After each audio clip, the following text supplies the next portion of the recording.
আমাদের রাজ্যের 22টা জেলার ডিএম, এসপি এবং আইসিদের সঙ্গে রাজ্যের মুখ্যমন্ত্রী মমতা বন্দ্যোপাধ্যায়ের ভিডিও কনফারেন্সিং হয়েছে এবং সেই কনফারেন্স থেকে মুখ্যমন্ত্রী দুটো গুরুত্বপূর্ণ সিদ্ধান্ত নিয়েছেন। আজকে সেটা নিয়ে আপনাদের সঙ্গে আমি শেয়ার করব। প্রথমত জানাই যে সমস্ত স্বাস্থ্যকর্মী ছিলেন সেই স্বাস্থ্যকর্মীদের টোটাল যে এরিয়া, মানে ডক্টর, নার্স, আইসিডিএস, আশা কর্মী, যে কোনো রকমের স্বাস্থ্যকর্মী এবং হসপিটাল বা নার্সিংহোমের সঙ্গে যুক্ত যে সমস্ত কর্মী, অ্যাম্বুলেন্স চালক, সাফাই কর্মী, পুলিশ এবং পরিবহন কর্মী, সবার জন্য স্বাস্থ্য বিমার কথা তিনি আগে জানিয়েছিলেন।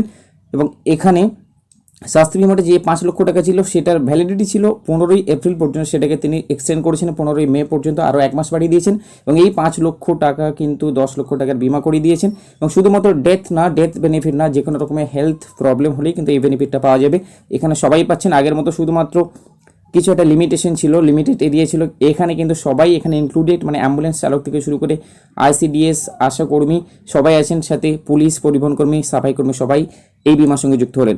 আর 2 নম্বর যেটা গুরুত্বপূর্ণ আপডেট উঠে এসেছে সেটা হচ্ছে, আমরা জানি করোনা মোকাবিলা করার জন্য আগামী 6 মাসের জন্য রেশন কার্ড থেকে যাদের রেশন কার্ড আছে, কিছু লিস্ট ছিল, সেই রেশন কার্ড হোল্ডার যারা আছে তারা বিনামূল্যে খাদ্যশস্য পাবে, সেরকম ঘোষণা করা হয়েছিল অলরেডি। কিন্তু আজকে তিনি পরিষ্কার বার্তা দিয়েছেন ভিডিও কনফারেন্সের মাধ্যমে, যাদের রেশন কার্ড নেই তাদেরকেও কিন্তু বিনামূল্যে রেশন দিতে হবে।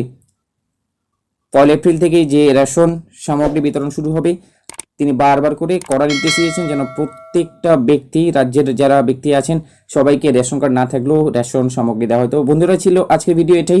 ভিডিওটাকে বেশি বেশি করে শেয়ার করবেন, চ্যানেল সাবস্ক্রাইব করে পাশের বেল আইকনে ক্লিক করবেন।